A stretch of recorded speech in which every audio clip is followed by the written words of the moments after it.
One of the poses that is a favorite of so many is Hanumanasana, which is a full split. This is a pose that takes a long time to perfect for many of us because there's so many parts to it, like many yoga poses. For most of us, we think that we have to just work on the hamstrings, the back side of the legs for this pose. And of course, that's really important, but also the back leg, getting a nice stretch through the quad, your hip flexor, your iliopsoas muscle.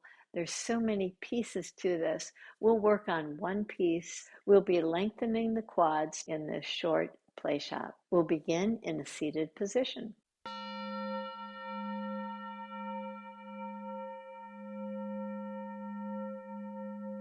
We'll begin in a seated position. It's so great to start your yoga practice in this just by giving yourself a nice stretch to the quads. As you sit in virasana, this pose that allows you to have an easy stretch to the quads, I like sitting on blocks. If you have tight quads, be sure to get some elevation. Over time, you might be able to draw yourself down to the point where you can actually sit on the floor. But don't overdo it. Make sure that you protect your knees in this pose. Pause to allow your in-breath and your out-breath to bring you more fully into this practice. There's so many pieces to Hanumanasana, and the piece we're working on is to especially work on lengthening the quads. You may want to use blocks so you can keep an elongated spine. Step your right foot right between your blocks. We'll do a quad stretch in lunge first.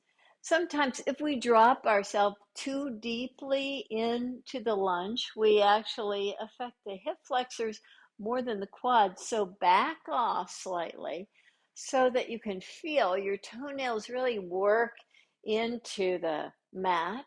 So you've got a nice engagement of the back leg rather than letting gravity have its way as you just draw down fully. Back off slightly, reach your arms up, keep your hands nice and wide apart, take your gaze up, take your hands back slightly, release your hands to the mat and step your right foot back. Change sides, take your left foot forward. And again, rather than going to your deepest form of the lunge, back off slightly. Work your toenails down. You're pressing the shin bone down toward the earth. As you get a nice rootedness to the back leg, reach your arms up, look up, reach your hands back, take your gaze back. Keep your back leg really working fully. Release your hands down to the blocks or the mat. Come to lie on your belly. You can take your blocks to the side. You come to your belly. Roll over to your right side. Just let your head rest on your extended right arm. Bend your left knee, so lots of hip flexion here. Hold on to the shin bone or the top of the foot.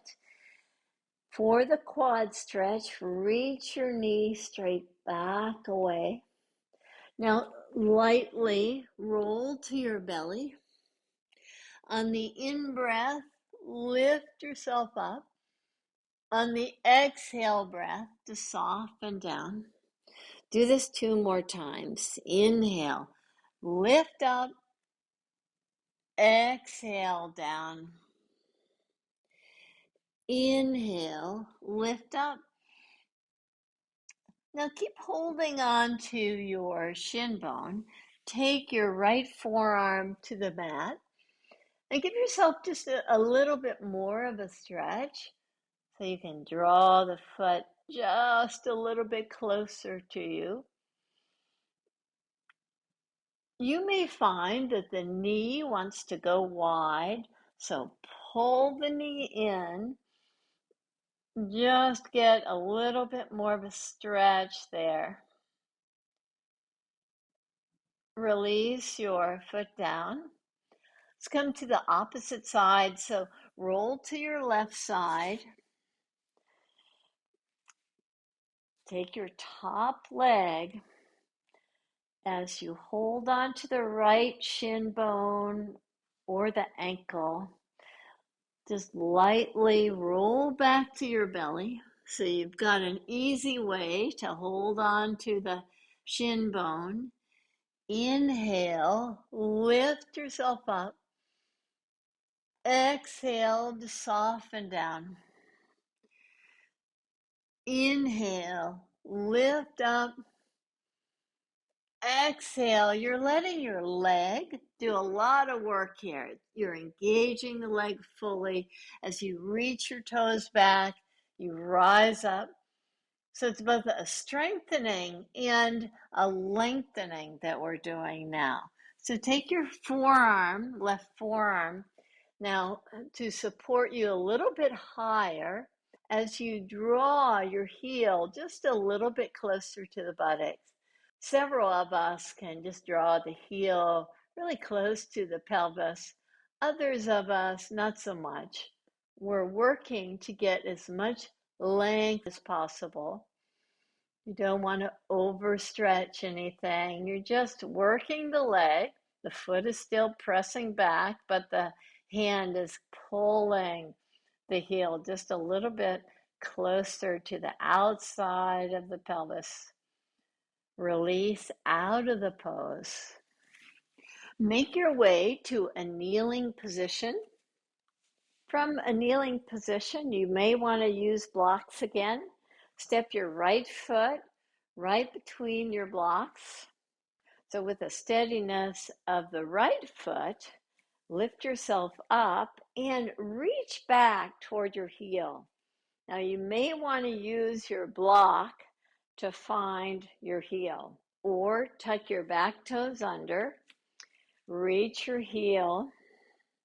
Find a support for your left hand as you open your chest.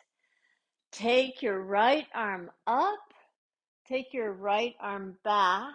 So now we get a nice stretch to the quad, the left quad, as you open up the whole front side of the body. Release yourself out of the pose. Come back to all fours position, so that in the kneeling position, ardha ustrasana, with one foot forward, with your left foot forward, with the right foot tucked under if you want easy access to the heel. Or if that is not such easy access for you, take your hand to the block, whichever works for you. So as you take your hand back, open your chest, reach your left arm up, spread your fingers, get this nice fullness to the whole front side of the body. See if you can just go a little bit deeper into your pose. Maybe you feel a nice lengthening all the way from the right knee to the pelvis, up through the heart and out through the fingertips. Lift yourself all the way out of the pose. So let's go into a variation of a split right now to see how the work that we've done on the quadriceps allows us to go into a deeper form of the pose. As you step your right foot forward, I like using a platform for the pelvis. Someone I know has an old set of thick Encyclopedia Britannicas that he uses just for elevation.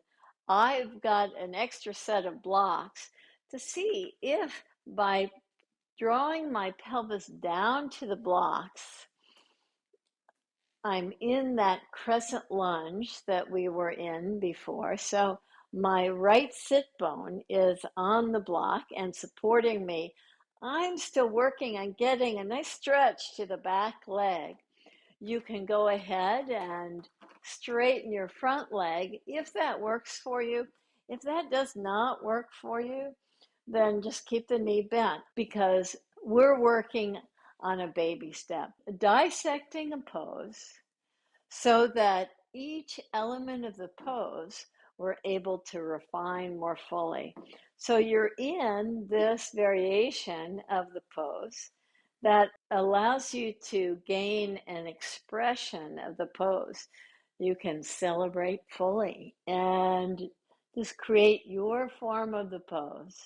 Release your hands down, and you've gotten a nice stretch to the back leg. Let's do that on the opposite side.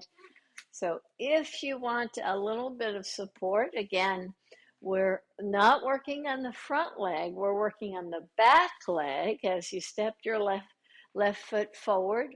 Maybe you need a little bit of help with blocks here to take your left hip down to the block. And just keep on working the actions of the back leg, really pressing down through the toenails to bring your back shin bone into a full engagement. And again, just keep this nice engagement of the back leg as you reach your arms up. Keep a nice engagement as you take your hands up and back. Release your hands down. So there you have it. Just a few poses so that you can work the back leg to stretch the quads so that you can work on actions to come to a fuller expression of your Hanumanasana. Namaste.